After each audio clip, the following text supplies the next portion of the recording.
आज मैं सौभाग्यशाली हूँ, मिथिलांचल के द्वार समस्तीपुर में आने का सौभाग्य मिला और समस्तीपुर में भी डॉक्टर राजेंद्र प्रसाद जी केंद्रीय कृषि विश्वविद्यालय में ये कृषि में शोध की जननी है ये विश्वविद्यालय, और यहाँ देश भर के बच्चे अध्ययन कर रहे हैं। आज उनको डिग्री दी और मुझे विश्वास है कि हर एक क्षेत्र में, कृषि क्षेत्र में ये बच्चे नित्य नए रिकॉर्ड स्थापित करेंगे। गोल्ड मेडल जिनने प्राप्त किया उनको भी शुभकामनाएं और बधाई, और डिग्री के लिए भी बहुत बहुत बधाइयाँ।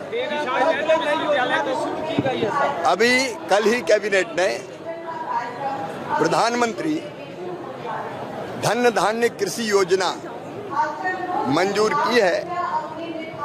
हमारे देश का उत्पादन अभूतपूर्व बढ़ा है, लेकिन राज्यों में उत्पादन में कई फसलों में अंतर है, और जिले के अंदर भी एक जिले में उत्पादन ज्यादा तो दूसरे जिले में कम है।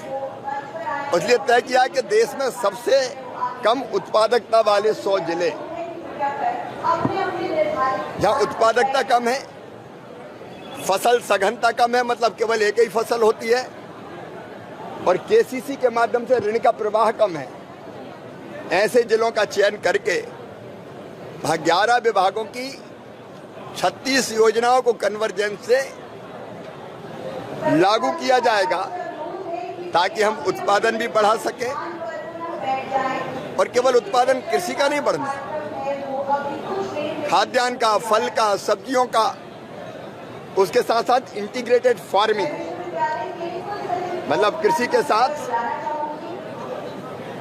पशुपालन, मधुमक्खी पालन, मछली पालन, कृषि वानिकी, बांस मिशन जैसे कामों से भी जुड़ के कम जोत के आकार में किसान ज्यादा लाभ कैसे अर्जित करे, उसका भी प्रयास किया जाएगा।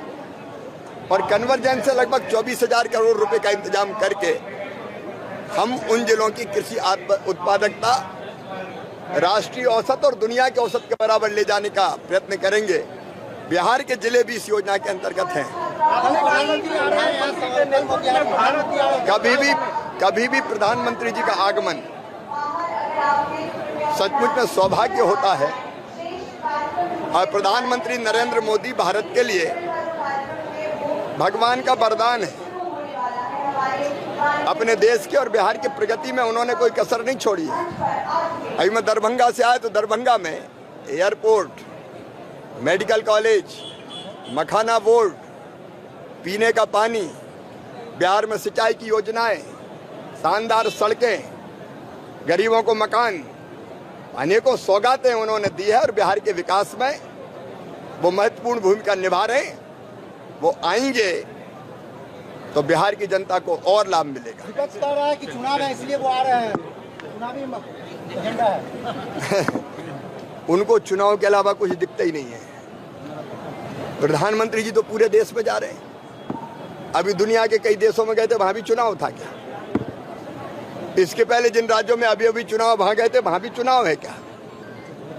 अब इनने ऐसा चश्मा लगा रखा कि चुनाव के अलावा इन्हें कुछ दिखाई नहीं देता, लेकिन हम विकास और जनता का कल्याण सोचते हैं।